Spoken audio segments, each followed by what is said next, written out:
내가 최영처럼 한이 맺혔어. 유교적 관점에서는 이걸 신원을 해서 최영이야말로 실제로는 충신이었어요 라고 하면 이게 풀린다는 거예요. 불교는 어떻게 하냐면 필요 없고요, 그건 됐고요, 좋은 세계로 제가 영전 시켜드리겠습니다. 이쪽 세계 거는 어차피 경기 끝났으니까 저쪽으로 영전하시겠습니다. 관점이 다른 거예요.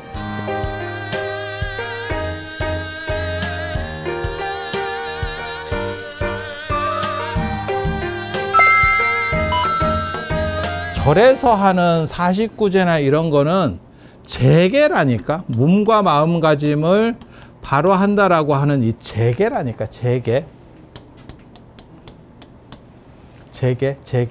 재계는 추모예요. 추모. 재계는 추모 쪽이에요. 그리고 그 추모를 어떻게 하는 거냐면 그분이 돌아가시기 전에 공덕을 쌓아야 다음에 윤회할 때 좀 더 좋은 조건으로 간다라고 생각해요. 그 공덕에는 두 가지가 있습니다. 물질적인 거, 정신적인 거. 이 두 가지가 있어요. 그런데 물질적인 거는 내가 지금 여기서 살면서 좀 더 좋아지는 거. 정신적인 거는 내 레벨을 업하는 거예요. 내 레벨업을 하는 거. 그러니까 예를 들어서 내가 뭐 어떤 동네 레미안에 살아. 거기서 물질적인 게 있으면 그 레미안 아파트 안에서 제일 잘 사는 거야. 그런데 정신적인 게 있으면 야, 강남으로 한번 진출해 볼까? 이제 이렇게 되는 거지. 야, 그래도 강남 3구 쪽으로 한번 가야 돼. 이게 판이 바뀌는 거지. 그래서 정신은 수직으로 사람을 움직이게 하고 물질은 수평으로 움직이게. 그렇다고 이 사람들은 생각을 하는 거예요. 그렇게. 그래서 물질적인 게 뭐냐면 주변 사람들에게 베푼 그 공덕, 그거를 49제나 뭐 천도제나 하면 그거를 그래서 뭐 음식을 나눠주고 싸주고 어쩌고 하면서 그 공덕이 돌아가신 분에게 돌아가도록 하고. 그래서 49제 같은 거 지낼 때는 뭐 이렇게 수건도 돌리고 뭐 이런 거 해요. 그렇게 하시는 분들도 있어. 그렇게 해서 그 물질적인 게 이 사람 돌아가신 분에게 마일리지가 적립되도록 하는 거고. 그리고 그것만 갖고는 이게 제대로 되는 게 아니야. 그래서 뭘 어떻게 하는 거냐면 경전 같은 걸 읽어 드리면서 정신적으로 한 단계 각성할 수 있도록 해주는 거예요. 그래서 그냥 돌아가신 분에게 요 추모가 49제, 천도제 이거 다 잽니다. 안쪽 제는 한 개도 없어. 이거는 한 개도 없어, 불교에. 예. 불교에서도 제사를 지내주던데 그건 위탁입니다. 위탁. 우리 본업은 아니고 너그가 해달라 하니까.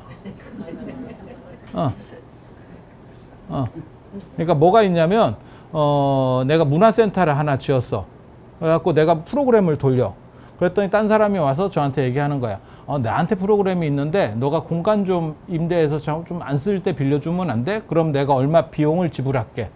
뭐 1시간 쓰는데 10만 원 줄게. 그러면 내가 어떻게 하냐면 뭐 어차피 안 쓰는 거니까 그럼 10만 원이라도 벌지 뭐. 이러면서 그냥 임대를 해줄 수 있는 거. 그건 그 시간 임대지. 시간에 따른 공간 임대. 그게 절에서 제사를 지내는 이유라고 보시면 돼요. 그렇게.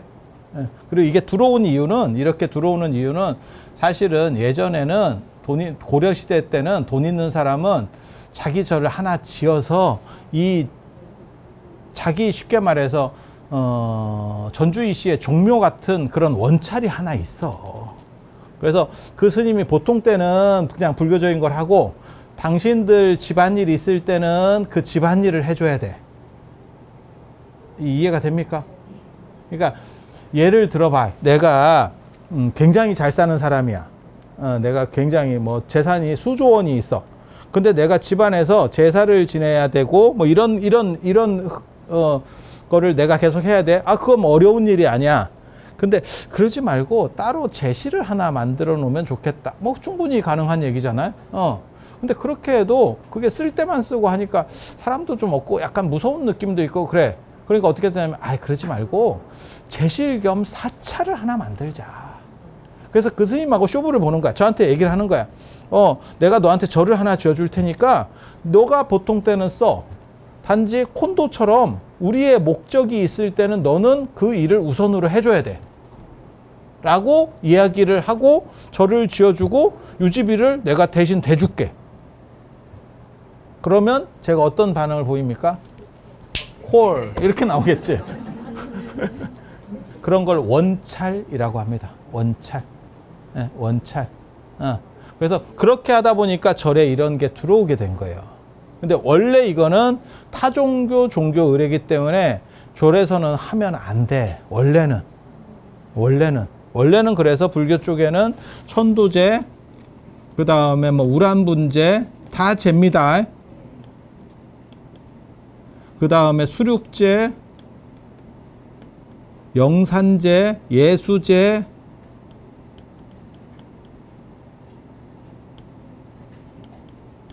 이 제는 없어. 그래서 이거는 추모의례 중심이고 그 사람의 천도를 발언하는 거기 때문에 천도라는 개념은 다른 이원론적 세계관이 있어서 이쪽에 안 좋은 데서 이쪽으로 간다라는 세계관이에요. 유교에는 천도라는 개념이 없다니까.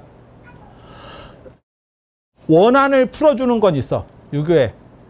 해원이라고 하는 건데 그 무속에도 있고 유교에도 있는 거예요. 그러니까 저게 뭐 어떤 일을 이루려고 했는데 못하고 돌아가셨어. 그러면 자식이 우리 아버님께서 그런 걸 하시려고 했기 때문에 내가 이런 걸 한다 라고 하면서 맞춰주려고 하는 게 있어. 그러니까 예를 들면 뭐 최영이 뭐 청렴하게 살았는데 나중에 결국 이성계한테 밀려서 뭐 무덤에 풀도 안 날 정도로, 그래서 그런 것들을 최대한 어떻게 신원해 줘야 된다. 그런 거 들어보셨죠? 신원. 그러니까 원을 풀어주는 거지. 원을 풀어주는 거지.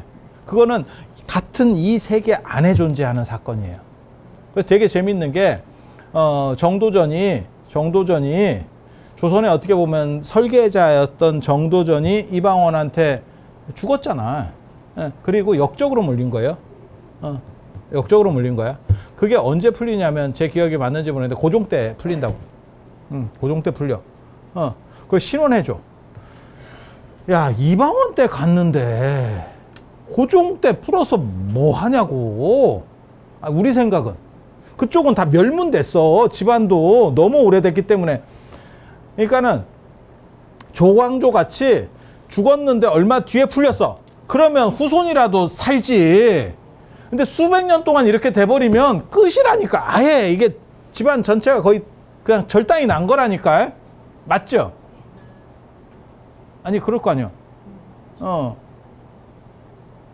국제그룹이 뭐 정부에서 뭐 해체되냐 어쩌는지 잘 모르는데, 그렇다 치고 한 200년 뒤에 그때 미안했습니다.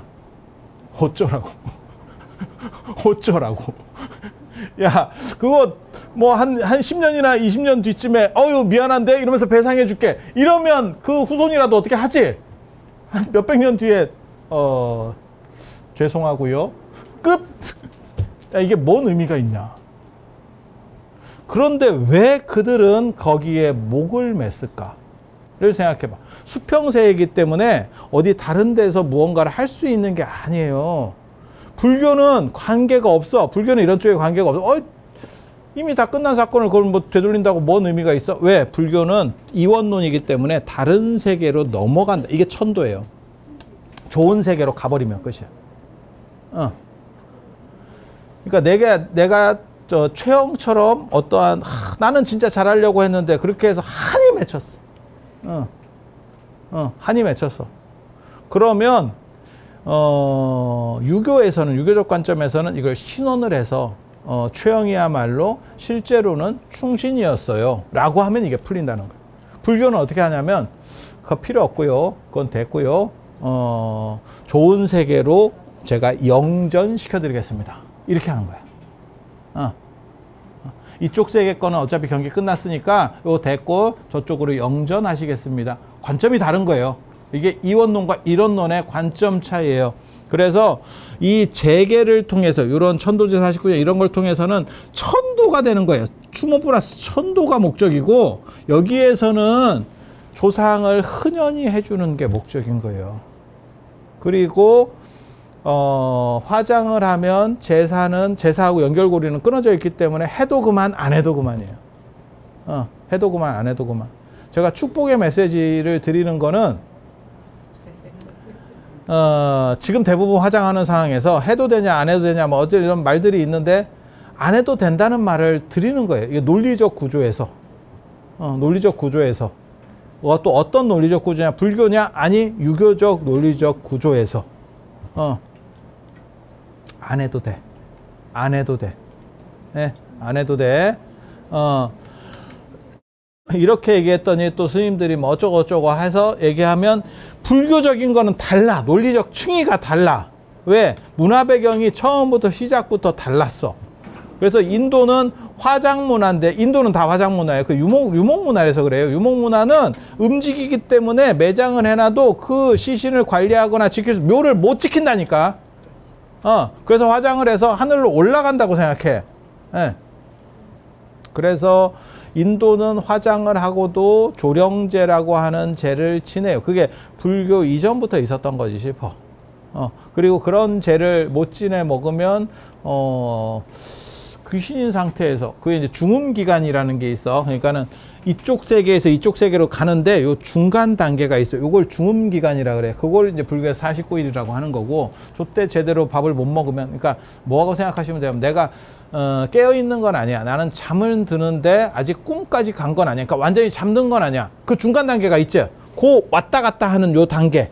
요게 꿈을 결정하는 데 있어서 굉장히 중요하다 하는 거거든. 내가 어떻게 살았느냐, 하루 종일 어떻게 살았느냐가 꿈을 결정하는 데 있어서 상당히 중요해.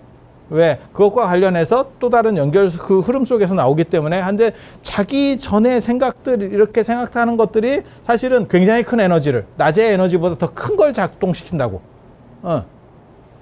그래서 요게 이제 중음기간, 중간기간이야. 중간기간.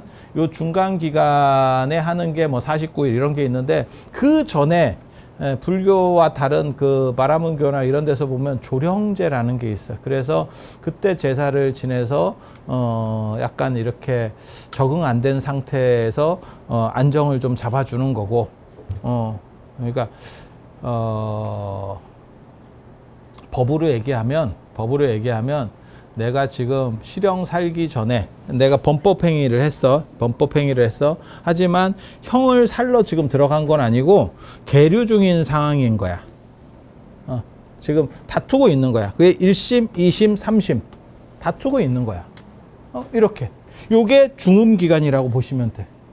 그래서 요때 요게 내가 어떻게 범죄했느냐도 굉장히 중요하지만, 요때 어떻게 사람을 만나느냐, 검사를 누구를 만나느냐, 판사를 누구를 만나느냐 상당히 중요해. 그럴 것 같지 않아요? 그럴 것 같지 않아요? 딱 봐도. 그리고 나서 형을 살면 끝입니다. 안 바뀝니다. 그래서 제가 얘기하잖아.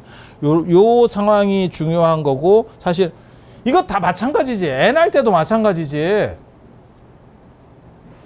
사람들은 태교가 중요하다고 생각하지만 태교보다 중요한 거는 애가 만들어지기 전에 어떤 놈이 들어오느냐가 중요한 거야.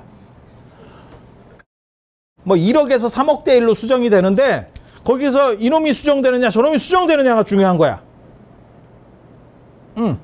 그러면 그게 천재도 있고 우리 같은 그냥 평범한 사람도 있는 거고. 그렇지 않을까? 거기에 차은우도 있는 거고. 이게 탁, 뭔 뜻인지 아시겠죠? 이미 결정되면 바꿔봐야 힘들어. 물론 그나마 결정돼서도 초기에 바꾸면 좀 나은 거고, 그게 태교고, 그 다음에 조기 교육인 거고. 하지만 제일 중요한 거는 이렇게 시작할 때. 맞잖아. 그래서 여기서 결정이 되면 이게 잘 안 바뀐다는 거예요. 그래서 요 에너지들을 어떻게 할 거냐가 이런 제들을 지내는 사실은 이유라고 보시면 돼요. 그리고 그때 그러면 왜 불교의 제례에서도 이러한 쉽게 말해서 제계 속에서도 밥을 줍니까? 밥을 올려줍니까? 그거는 유교하고 2000년 동안 동거하면서 서로가 서로를 닮아간 결과예요. 그래서 유교는 불교를 타고 들어온 향이나 그 다음에 향절이라고 하는 문화가 유교의 제사 속으로 들어갔고 향하고 절, 향 피우고 절하고가 들어갔고 이쪽에서는 밥 놔주는 문화가 들어가는 거예요.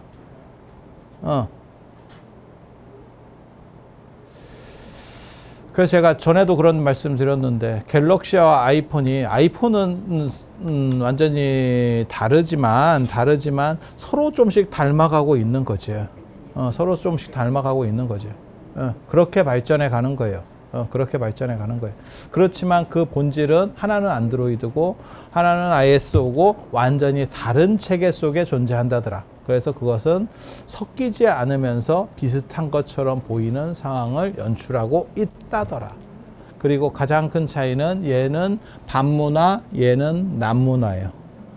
남문화예요.